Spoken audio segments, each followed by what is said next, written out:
오늘 말씀은 육체 가운데 거하시는 성령 하나님을 제목으로 말씀을 나누고자 합니다. 성경은 이 육체에 대해서 두 가지 견해가 좀 다르게 표현이 되는 것 같은데, 육체는 죄되다, 세상적이고 세속적이고, 이렇게 세상적인 그런 그 육체로 비유하는 것과, 또한 하나님의 그 거룩한 성전, 몸된 그런 육체로 어떻게 보면 적나라하게 구분을 짓는 부분에서, 때로는 이 육신이 좀 불편한 표현이 될 수도 있고, 때로는 이 육체의 소중함을 알게 되는 그런 말씀이 그 예수님의 말씀과 사도 바울의 서신에서 여러 군데에서 나타나게 되는데, 전 볼 때마다 좀 불편한 부분도 있고 또 좋을 때도 있습니다. 육체가 무슨 죄가 있겠습니까? 추우면 춥다고 그러고, 더우면 덥다고 그러고, 배가 고프면 배가 고프다고 합니다. 근데 육체를 소홀히 할 수가 없습니다. 예수님의 공생애 중에서도 병든 환자들의 그 질병을 고쳐주셨습니다. 육체를 소홀히 하지 않았다는 거죠. 여러분들 세례 받을 때 우리가 영적 세례를 받는 것을 성령 세례라고 하지만, 육체가 받는 세례를 물 세례라는 표현도 합니다. 다시 얘기해서, 육체는 영혼을 담고 있는 그릇입니다. 그릇이 금이 가고 깨어진다면 그 영혼을 담을 수가 없습니다. 우리의 몸은 날로 시간이 지나가면 몸은 늙고 병들게 됩니다. 고린도 쓴 사도 바울의 편지에 의하면 우리의 몸은 날마다 후패해질 수밖에 없습니다. 그러나 우리의 마음에 있는 그 영혼은 날마다 새롭게 됨을 이야기하고 있는데, 우리의 영혼은 나이를 먹지 않습니다. 하지만 육체는 세월의 변화에 그대로 있는 것이 아니라 날로 그 몸이 쇠약해질 수밖에 없습니다. 살아있는 동안에 영혼을 담는 육체인데, 이 육체를 성경에서는 소홀히 하지 말라고 말씀하고 있습니다. 내 몸을 너무 피곤하고 지치게 하지 않는 것, 또 세상의 마약과 같이 그런 안 좋은 기호품에 내 몸이 노출되지 않도록, 또한 담배나 술로 인해서 내 육체 몸이 상하지 않도록 세상과 또한 성경에서는 경고하고 있습니다.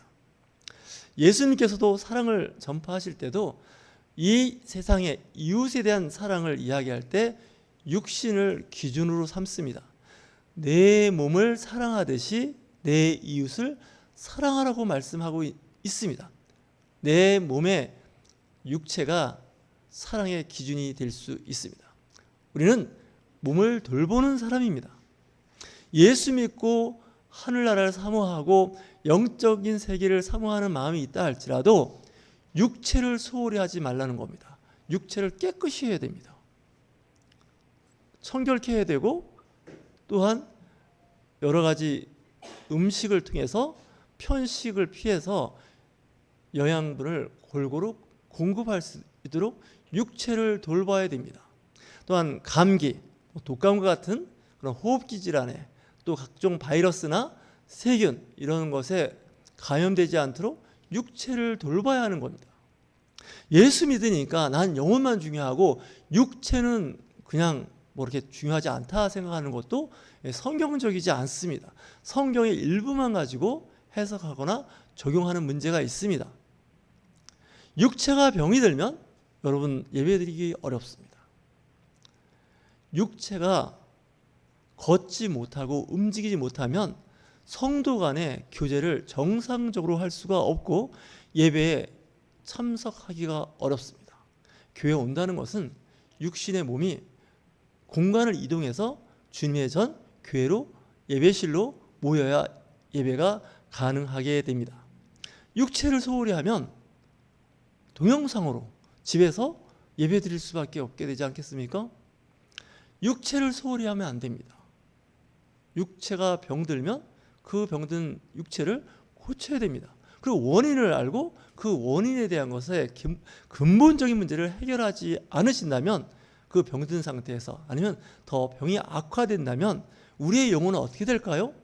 이 세상에 사는 동안에 영과 혼, 육체는 하나로 결합되어 있습니다. 육체로부터 영혼이 분리되면 이건 세상을 떠나는 거죠. 그러므로 살아있는 동안에는 영혼, 육이 한 몸이 되어서 살아가는 것입니다. 영혼은 건강한데 육체가 병들었다? 이것도 좋은 건 아닙니다. 육체는 건강한데 영혼이 병든 사람도 있습니다. 병원에 가보면, 종합병원 이상 병원에 가보면 육체는 별 문제가 없는데 정신적으로 문제가 있는 사람들이 가는 진료부서가 정신건강의학과입니다. 혈액검사, X선으로 가슴검사, 각종 검사에도 문제는 없습니다. 근데 정신에 문제가 있는 거예요. 물론 요즘에는 의학기술이 발달해서 뇌파 검사를 해보면 여러 가지 정신질환에 관련된 것을 검사를 통해서 알 수는 있지만 육체는 그다지 큰 문제가 안 되는데 정신에 문제가 있는 사람들이 있습니다. 물론 또 어떤 사람은 정신은 좋은데 의식은 좋고 영혼은 맑은데 육체에 장애가 있고 병든 사람들도 있습니다. 하지만 가장 이상적인 건강한 사람이라면 육체와 영혼이 건강한 사람이 건강하다 할 수 있게 됩니다. 이것을 성경에서 자꾸 분리해서 육체는 죄되다, 영혼은 거룩하다, 고상하다 이렇게 분리하는 이분법적 그런 생각을 하게 하는 구절들이 있는데 사도 바울 서신에서도 그런 부분이 종종 나오게 됩니다. 그래서 때로는 그 말씀에서 오해가 있을 수 있는데 이렇게 하시면 안 된다는 거죠. 예수님은 전인구원적 사역을 하셨습니다. 귀신 들린 정신질환이겠죠. 그런 사람을 보면 예수님께서 그 정신질환자의 병을 고쳐서 온전하게 되었다라고 성경은 기록하고 있습니다. 또 육체의 질병이 있는데 선천적 육체의 그 장애를 갖고 있는 사람들이 있습니다. 태어나서 한 번도 걸어본 적이 없습니다. 그리고 태어날 때부터 듣거나 말하지 못하는 그런 장애를 갖고 있는 사람들도 있었습니다. 그리고 장기간 만성질환으로 고통받는 사람들이 있었습니다. 예수님을 만나는 사람들은 다 그 육신의 장애, 질병, 만성병으로부터 치유함을 받은 것을 우리는 성경을 통해서 알 수가 있습니다. 예수님은 병든 사람을 그냥 방관하거나 방치하지 않았다는 거죠. 육체를 소홀히 하지 않으셨다는 겁니다. 그리고 말씀을 통해서 그들의 영혼을 풍성하게 전파하셨고 하나님의 나라를 전파하신 예수님입니다. 그 예수님의 사역을 잘 들여다보면 영혼을 구원하는 것, 육체를 구원하는 일에 그 사역의 많은 부분을 할애하셔서 사역하셨습니다. 심지어는 육체가 병들고 죽은 사람의 그 몸도 살리셨습니다. 영혼을 살린 것이 아니라 육체까지 살렸다는 거죠. 마르다와 마리아의 오빠인 나사로, 죽은 지 4일 되어서 시신에서 썩는 냄새가 나는 그 나사로를 예수님께서는 살리셨습니다. 썩어서 냄새가 나는 몸을 살리셨다는 거죠. 육체만 살린 게 아닙니다. 그 영혼을 살리신 거죠. 회당장 야이로의 딸이, 그 어린 딸, 그 10대의 어린 딸이 죽었을 때 예수님께서 그 딸을 살리십니다. 육체만 살렸을까요? 아닙니다. 그 영혼이 건강하게 살리셨다는 그 예수님의 사역을 우리는 볼 수가 있습니다. 우리가 이 세상 살아가는 동안에 영과 혼, 육체를 잘 관리하셔야 됩니다. 주일날 와서 예배드리는 거, 그 예배드리는 것으로 내 영혼이 기뻐하고 또한 내 영혼이 하나님께 찬양함으로 삶의 힘을 얻는 것도 있지만 또 한편 내 육체도 건강해질 수 있습니다.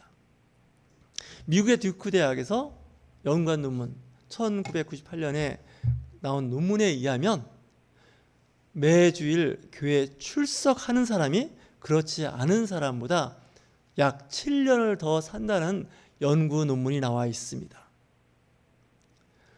다시 얘기해서 내 영혼만 건강한 것이 아니라 내 육체도 건강해진다는 것이죠. 건강한 사람의 특징이 많이 움직입니다. 주로 한 군데 이렇게 집중해서 일을 할 때도 있지만 또 그렇지 않은 시간에는 몸을 움직여서 운동을 하는 것이죠. 요즘에는 이제 그 인터넷이 이제 많이 보급되면서 재택근무라는 것이 생겼습니다. 굳이 출근하지 않고도 집에서 일을 할 수 있는 환경이 되었는데 상당히 효율적인 면도 있습니다.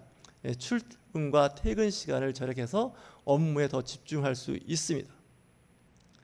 그리고 또한 직장에서는 그 사람의 출근을 통해서 여러 가지 부대 비용이 발생하는 것을 절감할 수도 있습니다.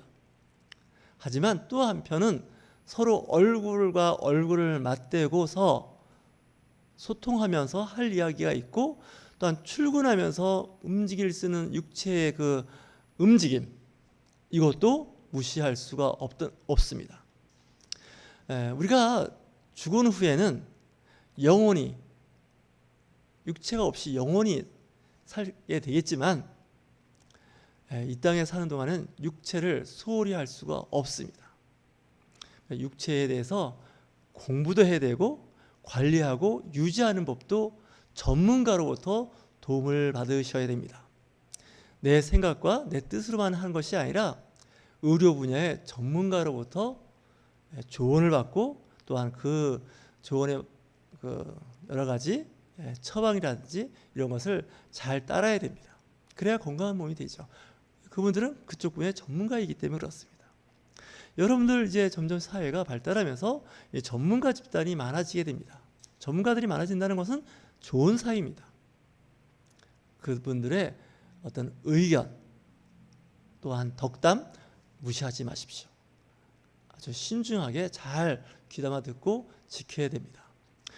교회에서도 또한 설교 말씀을 통해서, 성경 공부를 통해서 듣는 말씀이 있습니다. 날마다 듣는 영의 양식, 만나가 있습니다. 그 영의 양식을 먹음으로 해서 우리 영혼이 사는 겁니다. 여러분들 집에서 식물을 키워봤나요? 이 식물을 키우려면 적정한 간격으로 물을 줘야 됩니다. 그리고 또한 자양분이 될 수 있는 퇴비도 줘야 되고, 때로는 해충이 생기면 살충제를 통해서 또한 벌레 없애줘야 됩니다. 우리 영혼도 마찬가지입니다. 날마다 주어지는 말씀을 통해서 살아가야 되고, 또한 우리 영혼을 병들게 하는 각종 이단 사슬로부터 이제 우리가 자유함을 얻도록 일종의 예방 백신과 같은 그런 항체가 생겨야만이 이 영혼도 건강하게 잘 살아갈 수가 있습니다. 만일에 이것이 잘 안 된다면 영혼도 굶주림과 함께 병들게 된다는 것이죠. 우리의 몸으로 비유한다면 영혼도 날마다 말씀을 공급받아야 되고요, 그 공급받는 그 말씀으로 잘 성장하게 되는 것이죠. 믿음이 성장하는 거죠. 신앙생활이 점점 더 경건해지고 거룩해지는 것이 아니겠습니까? 또한 신앙생활하면서 받는 여러 가지 유혹을 물리칠 수 있는 담대함이 있어야 되고, 때로는 내가 그걸 물리칠 능력이 떨어진다면 영적 선배, 또한 좋은 멘토를 만나서 여러 가지 코칭을 받아야 되지 않겠습니까? 교회에서 목사님, 선교사님, 또한 장로님, 집사님을 통해서 권면을 받을 수가 있다는 것이죠. 그냥 아이가 태어나서 성장하는 것이 아니라 마치 아이도 음식을 통해서, 또한 청결한 몸 씻음을 통해서, 그리고 또한 훈육을 통해서 아이가 성장하듯이 우리의 믿음도 성장하게 되는 것입니다. 아이를 성장하는 데 있어서 아이들이 성장 장애가 있어서 잘 못 자란다면 부모의 마음이 많이 힘들 겁니다. 10살이 되면 10살 정도의 체력과 지능을 가져야 됩니다. 20살이 되면 20살의 그 골격을 가진 건장한 사람으로 성장해야 됩니다. 물론 지적 능력도 거기에 따라가 줘야 되죠. 근데 그것이 어느 것이 부족하게 된다면 우리는 바르게 자랐다고 할 수가 없습니다. 우리의 영적 생활도 마찬가지죠. 여기 영적 생활도 하루하루 성장하는 데 있어서 어제보다는 오늘, 오늘보다는 내일입니다. 지난해보다는 올해, 올해보다는 내년이 점점 신앙생활에 관록이 쌓이면서 성숙한 그리스도인이 되어야 하는 것이죠. 육체도 마찬가지겠죠. 과거에는 병들고 쇠약한 몸으로 살았지만 이제는 건강한 몸이 되어야 됩니다. 건강한 몸이 되어야 하려면 내 스스로 노력하는 부분도 있어야 되지만 때로는 먼저 사신 아니면 전문가로부터 여러 가지 코칭을 받아야 됩니다. 영혼이 코칭을 받는 것처럼 육체도 코칭을 받죠. 요즘에 그 골격이 좀 휘어져 있거나 굽은 사람들 있지 않습니까? 그런 사람들은 몸의 체형을 잘 잡아주는 그런 곳이 있습니다. 그런 데 가서 내 몸의 그 건강한 체형을 바로 잡는 거 여러분들 투자하시고 거기에 투자에는 시간과 비용도 지급을 해야 됩니다. 교회에서 그것까지 할 수 없죠. 그것은 또 그런 전문가로부터 도움을 받는 겁니다. 세상은 많은 전문가들이 있고 앞으로도 점점 더 전문 영역에서 일을 하는 분들이 있을 텐데 그분들을 존중하셔야 됩니다. 그래서 여러분들 이 생 사는 동안에 영육간에 강건하시길 주의 이름으로 축원합니다. 좋으신 하나님 아버지 감사합니다.